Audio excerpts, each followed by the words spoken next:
अजमेर विकास प्राधिकरण की ओर से गुरुवार को पंचशील नगर इलाके के चाणक्य स्मारक के सामने डॉक्टर कुलदीप शर्मा के मकान पर बड़ी कार्रवाई की गई, जिसके बाद पूरे इलाके में बवाल मच गया।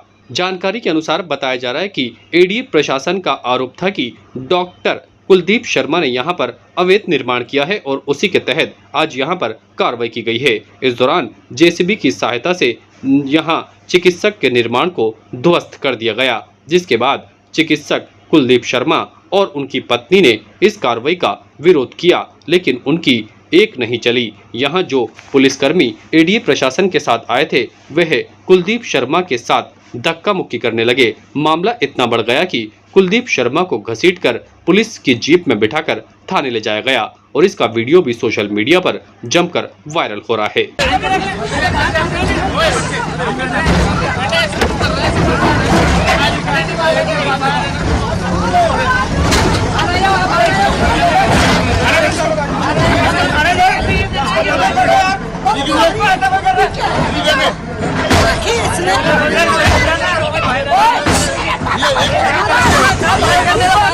नहीं अच्छा सर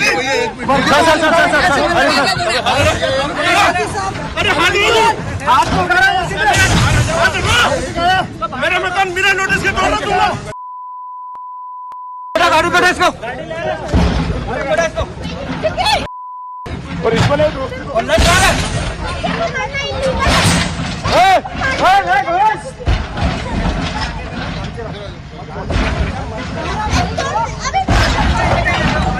नहीं गजो।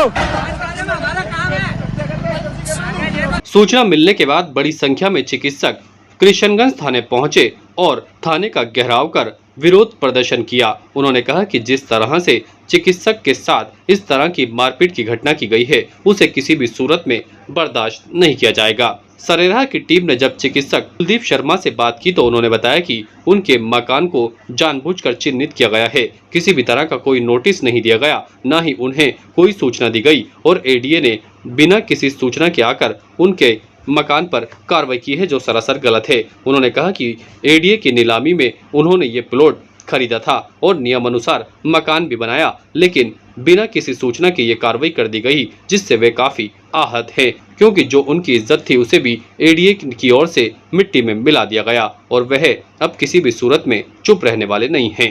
हमने एडीए से 2021 में ऑक्शन में प्लॉट खरीदा। ऑक्शन की कीमत शुरू हुई थी 30,000 रुपये वर्ग मीटर से। हमने ऑक्शन में बढ़ते बढ़ते 45,000 रुपये वर्ग मीटर की कीमत से एडीए से पूरा पैसा देके प्लॉट खरीदा 2021 में और उस पर नियमानुसार 500 वर्ग गज से छोटे मकान में आर्किटेक्ट के से नक्शा पास करा के एडीए में पूरी फीस जमा करा के हमने हमारा मकान बनाया उसमें। आज की घटना ये रही, एडीए के बाद में पता चला हमें कि एडीए ने गलती मानते हुए कह रहे हैं कि साहब उन्होंने गलत ऑक्शन कर दिया और ज़्यादा प्लॉट बेच दिया, तो अब ये रिफंड वापस कर लो। अचानक 5 साल बाद एडीए को ये सुधाई जब हमारा मकान बना के हम उसमें रह रहे हैं और उसके बाद एडीए की टीम आज बिना कोई पूर्व सूचना के उस हमारे मकान को तोड़ने आ गई। हमें पड़ोसी ने टेलीफोन किया, हम हमारी ड्यूटी पे थे, हमारे काम कर रहे थे और हम अचानक आके देखते हैं कि हमारा मकान टूट रहा है। हमने कहा अधिकारी कहाँ है। इस बीच में 20 पुलिस वालों ने मुझे मारपीट करना शुरू कर दिया और मुझ पर इल्ज़ाम लगाने कि मैंने पुलिस वालों को मारपीट करी और मैं शराब पी के आया हूँ। तो मुझ पर मारपीट कर रहे हैं, मुझ पर मैंने जीवन में कभी शराब नहीं पी।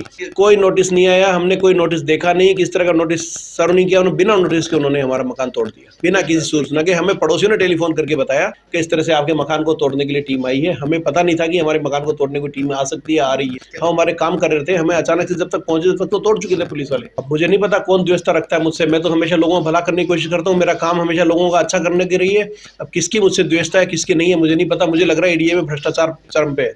निशंस कार्रवाई करी है एडीए ने बिना किसी नोटिस के द्वारा और उनके मकान को तोड़ने की कोशिश करी, जबकि घर पे केवल छोटे छोटे बच्चे थे। डॉक्टर साहब खुद भी घर पे नहीं थे और फिर जब डॉक्टर साहब वहाँ पे पहुँचे तो उसके बाद उन्होंने जो उनके साथ मारपीट करी है और उनके साथ बहुत ही गलत व्यवहार किया, उनके मिसेज के साथ दुर्व्यवहार किया, उसके विरोध में हम सब लोग आज कलेक्टर साहब से मिलने आए हैं। और हमारा मांग है कि हम जिन्होंने ये आदेश दिया, जो डीसी है जिसने आदेश दिया और जिसने किया ये दोनों सूर्यकांत जी और जो जिसने जो क्या नाम है जेईएन, उन सबको रघुनंदन जी, ये सब दोनों सस्पेंड होने चाहिए और जिन होमगार्ड के आदमियों ने मारा है उन सबको ड्यूटी से हटाना चाहिए। हमारी हड़ताल अभी आज हम कलेक्टर साहब से बात करते हैं। अगर हमारी मांगे मानते हैं तो हमारा जनरल बॉडी मीटिंग में जो डिसाइड होगा वो डिसाइड करेंगे, लेकिन अगर हमारी मांगे नहीं मानी गई, इससे कम में हम नहीं मानेंगे, तो कल हमारी स्ट्राइक रहेगी। भाई डॉक्टर हैं, उनको कोई जगह अलॉट हुई है, एक किसी पड़ोस को अलॉट हुई थी, एडीए वालों से गलत हो गया कि जगह कम थी और उन्होंने ज़्यादा के पैसे जमा करा लिए, वो भी 6 साल पहले की बात है।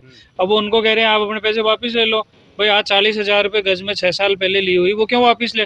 भाई जिसने गलत नापजोक किया उसी जेईएन को आज वहाँ पर कार्रवाई के लिए उसको चार्जशीट मिली हुई है इस चीज़ के लिए कि भाई आपने जैसे 400 गज 2 काट दिए जबकि जगह 700 गज ही है, तो विवाद होना ही है। तो उसके लिए कानून है, कोर्ट है, भाई वो डिसीजन ले, कोर्ट आदेश देते कि क्या करना है। भाई अगर किसी आदमी को आप पैसे वापस दे रहे हो उसके ब्याज समेत वापस दे दो।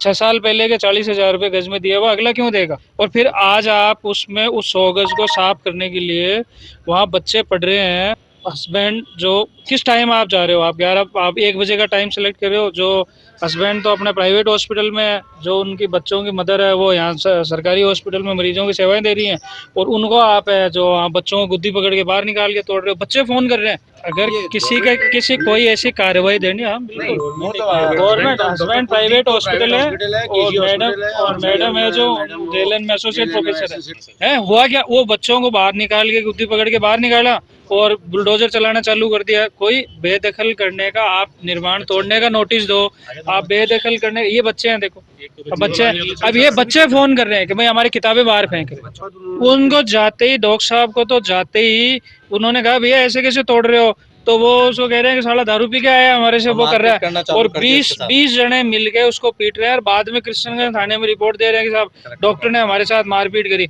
अब मैं अकेला आदमी 20 आदमी से मारपीट कर लूंगा? अगर जेडीए को खाली कराना है तो उसको काबू में कर लो। भाई आपको लग रहा है, एडीए को लग रहा है कि भाई हम यहाँ पर ये डॉक्टर गलत है और आप लोग सही हो, तो 20 आदमी मिलकर काबू कर लो कि उसको मार पीट के, और वो उसके बाद उनकी वाइफ आ रही है तो उनको, और वो एक लेडी कांस्टेबल है कि भाई उनको भी बहुत ज्यादा चोटें आई है, अब जेएलएन में उनको भर्ती करवा के आए हैं। गुस्साए चिकित्सकों ने कृष्णगंज थाने पर जमकर विरोध प्रदर्शन किया। सूचना मिलने पर अतिरिक्त जिला कलेक्टर गजेंद्र सिंह राठौड़ और अन्य पुलिस अधिकारी भी मौके पर पहुंचे और मामले को शांत करने का प्रयास किया, लेकिन चिकित्सक अपनी मांगों पर अड़े रहे। उन्होंने कहा कि जिस तरह से एक वरिष्ठ चिकित्सक के साथ इस तरह की घटना को अंजाम दिया गया है उसे किसी भी सूरत में बर्दाश्त नहीं किया जाएगा। वहीं सारे चिकित्सकों ने लामबंद होकर शुक्रवार को हड़ताल की भी चेतावनी दे दी है। उन्होंने कहा कि अजमेर में सभी चिकित्सकों की ओर से हड़ताल की जाएगी और जब तक दोषियों के खिलाफ कार्रवाई नहीं की जाती है किसी भी सूरत में ये हड़ताल खत्म होने वाली नहीं है। हालांकि काफी देर तक समझाइश का दौर चलता रहा, लेकिन चिकित्सक अपनी मांगों पर अड़े रहे। जिला कलेक्टर महोदय के निर्देश पर 3:15 बजे के आसपास में आया हूँ। मैं देखता हूँ डॉक्टर्स की भीड़ है और इस मीटिंग हॉल में जामियान बैठे हैं। यहाँ आकर जानकारी प्राप्त की घटना के बारे में डीसी एडीए सूर्य प्रसाद जी से, और जो डॉक्टर हैं उनकी पत्नी से जानकारी प्राप्त की क्या घटना हो। तो जो खुद डॉक्टर साहब भी आ चुके थे, उन्होंने भी अपने बारे में जानकारी दी कि किस प्रकार से घटना है। अभी इनमें होश है और उनकी कुछ मांगे हैं जिसके बारे में जिला कलेक्टर महोदय को मैंने ब्रीफ किया, और डॉक्टर साहब को ये रिक्वेस्ट की है कि एक बार वो जाके जिला कलेक्टर महोदय के सामने अपनी बात रखें। घटना तो इस प्रकार से है कि एडीए ने सेटबैक उल्लंघन के मामले में इनको नोटिस दिया था, और एडीए की एक जो टीम है, रेगुलर टीम होती है, अतिक्रमण हटाने वाला जो दस्ता होता है, वो मौके पर गया था और उसके द्वारा कार्रवाई की गई। जब कार्रवाई की गई तो बीच में डॉक्टर साहब भी आगे थे और वहाँ कुछ अप्रिय घटनाएँ हुई, इतना सा इसके अंदर कहा जा सकता। अभी तक तो शायद अभी FIR दर्ज नहीं किया, एडीए के द्वारा नहीं हुई। आज जो हमारे साथी डॉक्टर कुलदीप शर्मा के साथ जो इन्होंने ताज़ा खबरों के लिए देखते रहें सरेराह न्यूज़। अपना फ़ोन उठाएं और सब्सक्राइब करना ना भूलें।